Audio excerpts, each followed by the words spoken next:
Praise the Lord. The best wishes to you and your family members in the name of God. దేవుని నామమునకు మహిమ కలుగును గాక. దేవుని నామం పేరిట మీకును మీ కుటుంబ సభ్యులకును శుభాభివందనములు. ఈరోజు దేవుని వాగ్దానం. Today God's promise. నిత్యము భయము కలిగి ప్రవర్తించువాడు ధన్యుడు. సామెతల గ్రంథం 28వ అధ్యాయం 14వ వచనం. Blessed is the one who fears the Lord always. The book of Proverbs chapter 28 verses 14.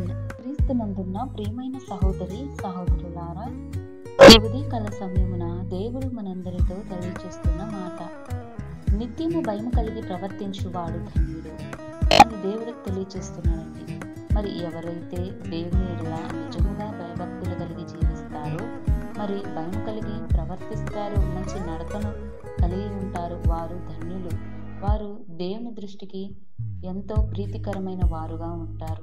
మరి చెడుతనానికి దగ్గరగా ఉంటూ దేవునికి దూరంగా ఉండి సాతాను సంబంధులుగా జీవించినట్లయితే దేవుని యొక్క ఉగ్రతకు ప్రతి ఒక్కరూ కూడా అర్హులై ఉంటారు. ఎందుకంటే దేవుడు సమస్తాన్ని చూస్తున్న దేవుడు, మనుషుల యొక్క హృదయాంతరంగాన్ని ఎరిగిన దేవుడు కనుక మరి మన యొక్క తప్పులు కానీ, మన యొక్క అపరాధాలు కానీ, మన యొక్క చెడ్డ తలంపులు గనక మనం కలిగి ఉంటే దయచేసి వాటన్నిటి నుంచి మనల్ని మనం పరిశుద్ధపరచుకుంటూ మారు మనసును కలిగి దేవుని భయం కలిగి ఉంటే దేవుడు మనలను ఆశీర్వదిస్తాడు. దేవుని యొక్క కనుదృష్టి మన మీద ఉంటుంది. ఆయన ఎంతో సంతోషిస్తాడు.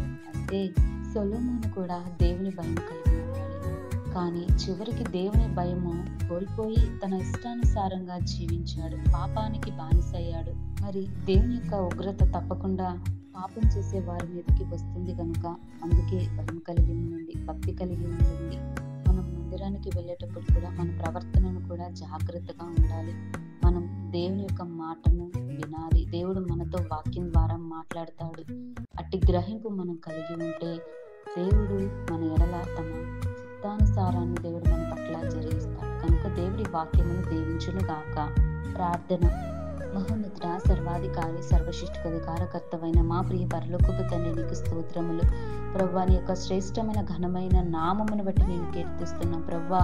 నిత్యము నీ యందు భయభక్తులు కలిగి ఉండడానికి ప్రభువా, మంచి నడకను మేము కలిగి యథార్థంగా జీవించడానికి నీ యొక్క కృపా కాపుదల మా అందరికీ వాక్యం వారందరికీ దయచేయమని యేసయ్య నామమున అడుగుచున్నాను తండ్రి. ఆమేన్.